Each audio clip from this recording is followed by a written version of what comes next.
Welcome everybody. Today we're talking about a serious injury that affects athletes, an Achilles tendon rupture. What they are, how they happen, and specifically what happened to the NBA star Tyrese Haliburton.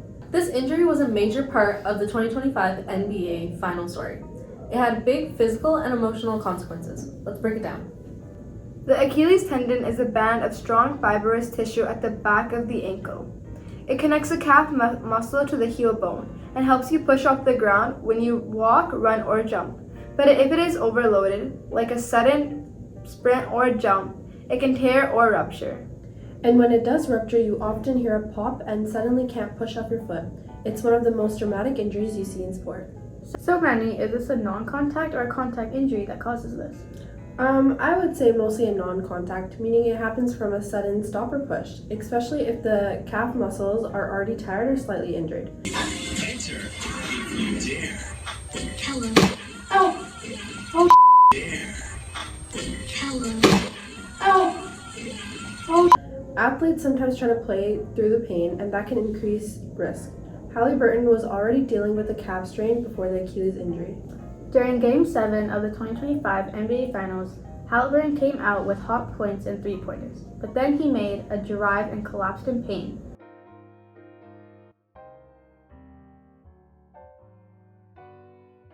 Trouble. Oh, you get in a situation like this, you're just sick to your stomach for the young man. We'll take a timeout. Tests confirmed that he tore his right Achilles tendon. He underwent surgery soon after the injury. The Pacers confirmed that he will miss the whole 2025 to 2026 season to focus on rehab and healing.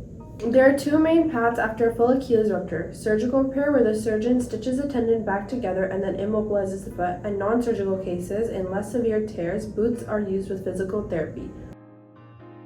Most elite athletes choose surgery to give the best chance of returning to performance. Achilles injuries typically take up to 8 to 12 months to heal before returning to competitive play. Recovery includes physical therapy, regaining range of motion, gradually adding strength exercises, and eventually sport-specific training like jumping and cutting. Physical recovery is one thing, but there's also a mental side. Haliburton has talked about how often he thinks about the injury and how rehab includes not just physical exercise, but coping with frustration and isolation. Right. Even world-class athletes can struggle mentally when they go from playing at the top level to sitting out for months. Physically, some players come back just as strong, though recovery timelines vary. And there are always ways to focus on strengthening muscles around the injury to reduce risk of future problems.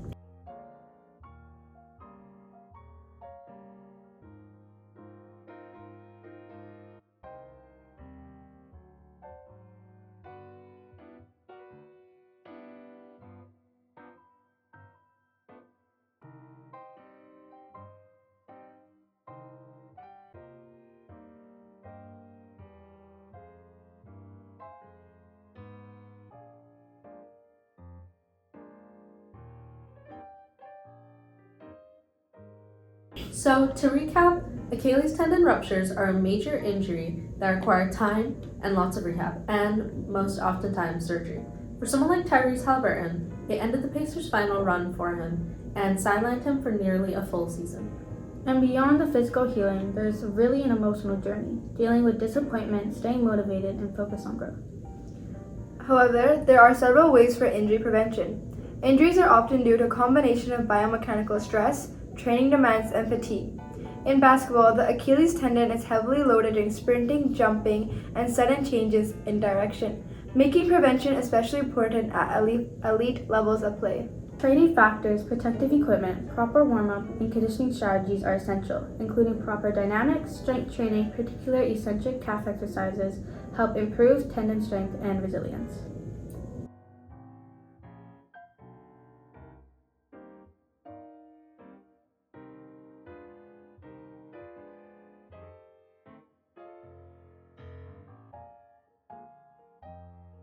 Playing through pain after an Achilles tendon rupture can feel heroic in the moment, but it often comes at the expense of long-term health. The Achilles is critical for walking, running, and balance. Pushing through the injury can worsen the tear, delay healing, or lead to chronic weakness and potential re-injury. While rest and rehab can be frustrating, they give the tendon the time and structure it needs to recover properly. Opting for recovery instead of short-term performance isn't just quitting, it's an investment in lasting mobility, strength, and improved quality of life. Athletes, especially high competitive ones, feel pressure to return to their sport after an injury because of psychological and social factors. Athletes like Tyrese, that play a significant role on the team, feel pressured by their coach, team members, and fans to play to their best ability. Since Tyrese's injury played a major factor in the loss of the finals game, he may have experienced pressure to go back faster than recommended since he wanted to better himself from the last game. Mental health has a big impact on many athletes, with not knowing how to deal with not being able to play and having to regain the strength that they had before the injury. In a scenario like Haliburton's, he had received lots of pressure and stress from letting the Pacers fans down. Thanks everyone, that's our look at Achilles ruptures and Tyrese Haliburton's injury. Whether you're into Sports, Medicine, Or mental health. there's a lot we can learn from the way athletes handle setbacks.